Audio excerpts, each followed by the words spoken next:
Hello everyone and welcome back to even more Naruto tutorials from Calling Cosplay.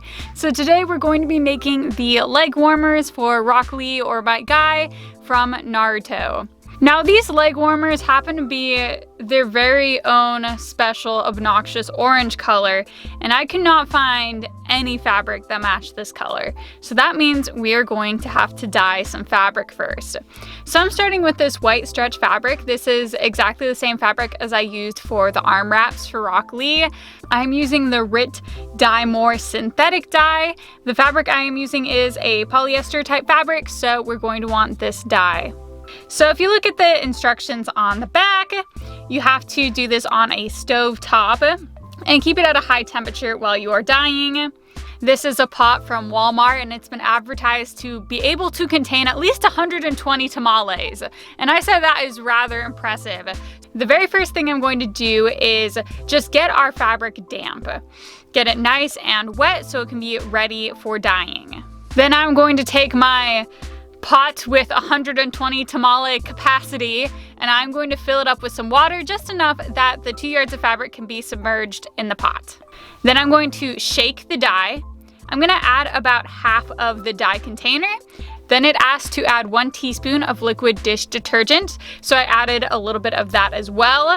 Now I'm going to have a few little strips that I'm going to test first. The longer you leave the fabric in, the darker the dye will appear.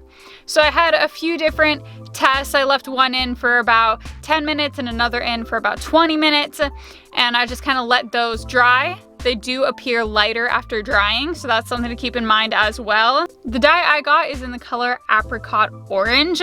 I really would have liked to have some other colors to play around with. Unfortunately, I was under the stay-at-home order and fabric dye for cosplay is really not essential.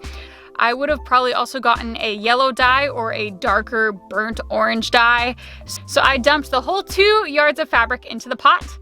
And I'm still keeping it on this almost boil heat, and I'm just stirring it continuously for those 15 minutes. And that is gonna keep it really smooth. You don't wanna just let it sit there, otherwise it's not gonna have even color.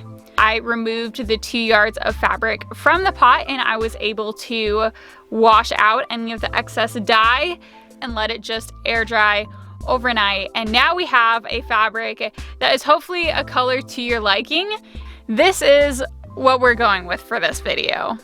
So I found that the best way to pattern this was to cut out a whole bunch of strips. These strips will all be sewn together into the leg warmers. However, there's a lot of seam allowance to account for and patterning can be confusing. So I'm going to need the measurement from my ankle to the bottom of my knee. This is how tall we want our leg warmers to be. I measured about 12.5 inches and then I cut out 14 inches long, adding some seam allowance, and we're going to do some elastic casing, so keep that in mind. And I decided to do 2-inch wide panels. This was just kind of me messing around and seeing what looked good, how many panels I wanted on my leg warmer. The best way to figure this out is to just keep sewing panels until it fits around your leg. And with all this sewing, I am using a zigzag stitch. I do want this to have a lot of stretch to it, and the fabric itself is also very stretchy. And now that we know the size of our final leg warmer size, so I'm going to lay out our leg warmer onto our fabric and I'm going to cut the lining. So the lining is going to be the shape of the finished leg warmer. Now I'm going to sew the lining to the outside layer. So I'm just going to put right sides together and I'm only going to be sewing that top and bottom of the leg warmer, leaving the other sides open. So it's gonna be kind of like this leg warmer tube thing. So now we have the outside layer sewed to the lining, we can flip it inside out. Now we want this to wrap around our leg. It's not doing too much as a rectangle. So we are going to need some elastic. So I'm going to just top stitch to create the casing. I'm just using this straight stitch and I'm just stitching along the top here. I am leaving 1/2 inch for the casing. So I'm going to take a 1/4 inch elastic and I'm going to put a safety pin through it and I'm just going to thread it through our casing that we have made.